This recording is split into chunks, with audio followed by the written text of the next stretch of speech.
In 1983, a team of deeply pious scientists conducted a radical experiment in an undisclosed facility. The scientists had theorized that a human without access to any senses or ways to perceive stimuli would be able to perceive the presence of God. They believed that the five senses clouded our awareness of eternity, and without them, the human actually established contact with God by thought. An elderly man who claimed to have nothing left to live for was the only test subject to volunteer. To purge him of all his senses, the scientists performed a complex operation in which every sensory nerve connection to the brain was surgically severed. Although the test subject retained full muscular function, he could not see, hear, taste, smell, or feel. With no possible way to communicate or even sense the outside world, he was alone with his thoughts. Scientists monitored him as he spoke aloud about his state of mind in jumbled, slurred sentences that he couldn't even hear. After 4 days, the man claimed to be hearing hushed, unintelligible voices in his head. Assuming it was an onset of psychosis, the scientists paid little attention to the man's concerns. 2 days later, the man cried that he could hear his dead wife speaking to him,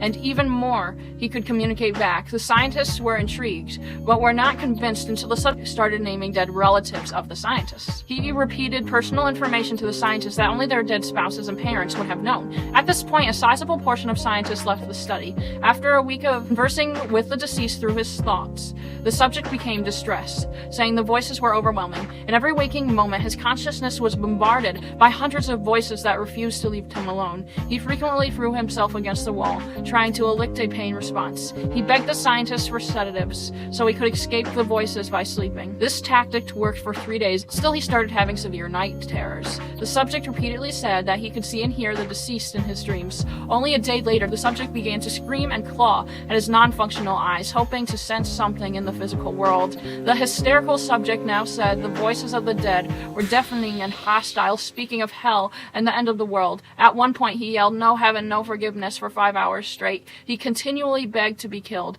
but the scientists were convinced that he was close to establishing contact with God. After another day, the subject could no longer convert sentences. Seemingly mad, he started to bite chunks of flesh off from his arm. The scientists rushed into the test chamber and restrained him to a table so he could not take his life. After a few hours of being tied down, the subject halted his struggling and screaming. He stared blankly at the ceiling as teardrops silently streaked across his face. For 2 weeks, the subject had to be manually rehydrated due to constant crying.